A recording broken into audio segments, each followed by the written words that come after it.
So you want to know what it's like to be a tech content creator? Well, I got you. Today I'm going to be talking about what it's actually like, what I do, things that I like about it, things that I don't like about it. And yeah, let's let's get started. Honestly, whenever I make these sorts of videos, it feels like it's not going to do very well, it's not going to perform very well. But you just gotta trust the process, and you gotta just keep going. The video is gonna get a lot better once you start editing it and see it all come together. But while you're filming, it's just like, is this video actually gonna turn out good? Maybe it doesn't turn out good, but I still enjoy making these videos, so I'm gonna keep doing them. I've been making them almost every single day now, but the best part about it is that it's fun and I enjoy it, and I really have come to love content creation again just because I'm doing this. So I'm gonna keep doing it for who knows how long. We got a package that was here since yesterday, so we're actually gonna go around and get to opening it right now.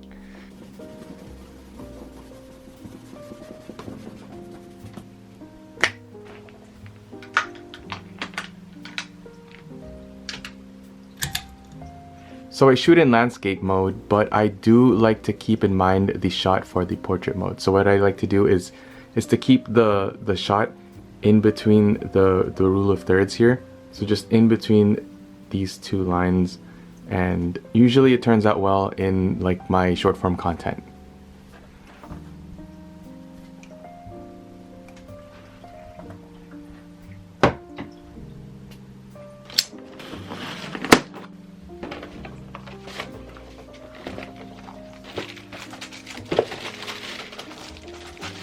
Honestly, I'm sweating again. It's really hot.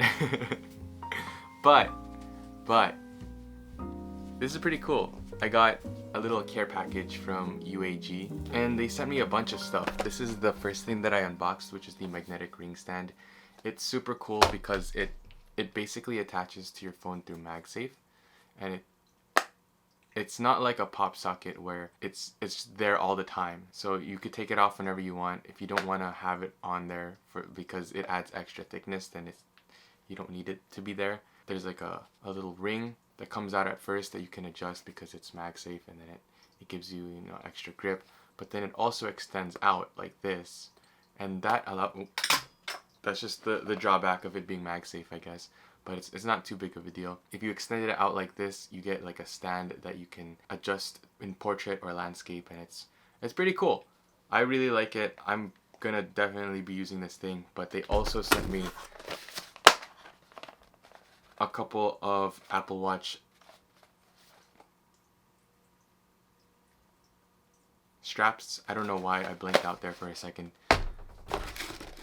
A couple of cases for my iPhone 15 Pro Max, and a screen protector. So big shout out to Chuck. Thank you so much, UAG.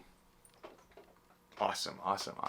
But if it wasn't obvious enough, that's a pretty regular part of being a tech content creator, is just getting sent these products for you to check out, and it's really cool. It never gets old. It feels like you're always opening something new every day, every week, and it's definitely one of my favorite parts of being a tech content creator, for sure. So I feel like something that doesn't really get into consideration when it comes to being a content creator, or something that gets overlooked, is the amount of time that is spent with just the whole content creation process, right?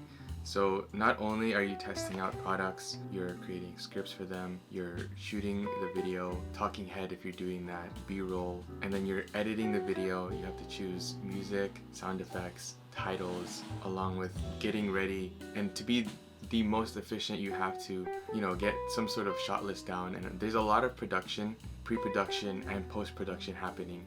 And it takes up a lot of time, and when you're getting started, it may seem like really daunting because you're putting in all this effort and you're not really getting much in terms of revenue. But again, that's where it kind of like, why are you doing this? I truly enjoy doing this. I really like talking in front of the camera, even though I'm not very good at it. I'm like changing my angles because it feels like I'm getting like a little reset, not only in terms of the angle and keeping the video's freshness, but in my mind as well. It feels like I get a mental reset and I can kind of start over. So when, in addition to, you know, like all of that planning and then all the things that take place afterwards, you have to do a lot of organization in terms of your time.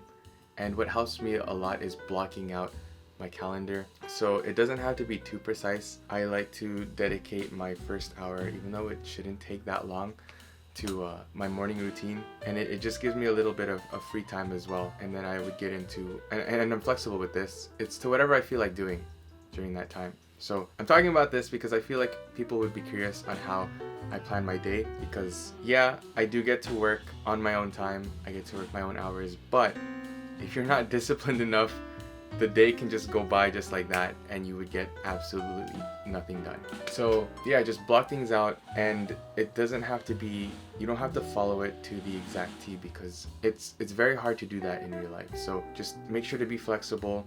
If you can't get to a certain task, you can move it over to the next day. You could always do that, and you could always move it to later in the day as well. If you spend, for example, if I spend 2 hours working out instead of an hour, which is what I tend to do a lot, I move the task that I was going to do after working out later in the day, and then I would block out 2 hours. If that makes sense. I know I'm like really, I'm explaining it very horribly, very poorly, but it's just one of those days where I can't really communicate.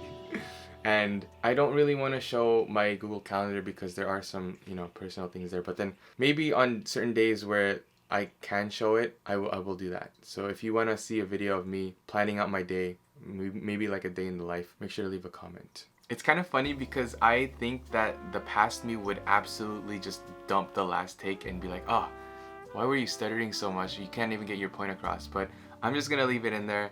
I want to give you some tips on if you're starting with content creation, and it doesn't matter if you're into tech or whatever, we could just talk about some tips, because I really want to provide you with some sort of value in this video. So the first thing is to start with what you have. You don't need to have the best equipment in order to create these videos. Your phone is good enough. If you have a phone, a recent, you know, like a smartphone that's like a couple years old or even older, you can start creating videos. And you can do everything on your phone these days. You can shoot the video, you can edit the video. There's mobile apps, you know, there's Notion that you could use. You can even use Apple Notes to plan your video and edit them. And you can pretty much do everything on your phone now.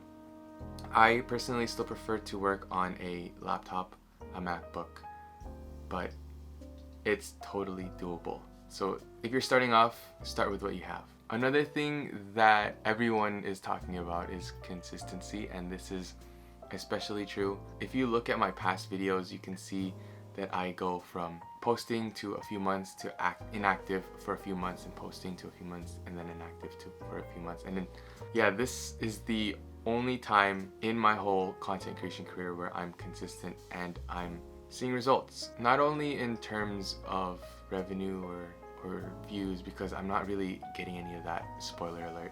Like the amount of money that I make posting YouTube videos is little to none. I'm not even joking. But consistency also proves to yourself that you can do whatever you want to do, and it's that in and of itself is a lot more powerful than anything that you want to achieve linearly in content creation, because consistency applies to everything in your life. If you're consistent with working out, then you're going to achieve your goals. If you're consistent in learning a new language, a new skill, then you're going to reach your goals. So if you're consistent with creating content, you're not only going to be a lot more creative, you're going to reach your goals. So stay consistent, and just no matter what, just keep going, even though there are times where you don't feel like doing the thing. So another thing is that you don't really need super good video editing. You don't need advanced video editing styles. You just focus on the basics and let your storytelling do the work. That's probably the best thing that I can give you, because sure, people are into the retention editing, the quick cuts and everything, but for me personally, I want to attract a viewer that wants to just chill, and no matter what I have to talk about, they'll be here to listen, or at least have my video playing in the background. So we're just gonna keep creating content. Something that I'm still learning is lighting, and this isn't the most ideal lighting, but I'm trying to be more flexible in terms of still recording when I don't have the most favorable lighting, because it's kind of a balance to where if you can get yourself lit up, that's more favorable, but in terms of vlogging, you're not always gonna have the most favorable lighting setup. So I can, you know, I could do that. I could dim myself, and that's a lot better, right? Instead of what I was doing for the past few minutes of me just talking. Put that in the back, and now I have a nice decent lighting setup in what, 10 seconds, 20 seconds. So once you learn lighting, and there's a lot of videos out there on YouTube, I just have one main light and then like a little accent light in the back, and it's more than good enough for these talking head videos, these vlogs, and it'll especially come in handy when you're out running, gunning, out in the wild, out in the sun. You're able to adapt better. So I guess another key thing with content creation or anything in general is flexibility. You got to be able to adapt to certain situations, because anything in life, it's not going to go your way 100%, and you just gotta live with it. I think that's enough tips for now.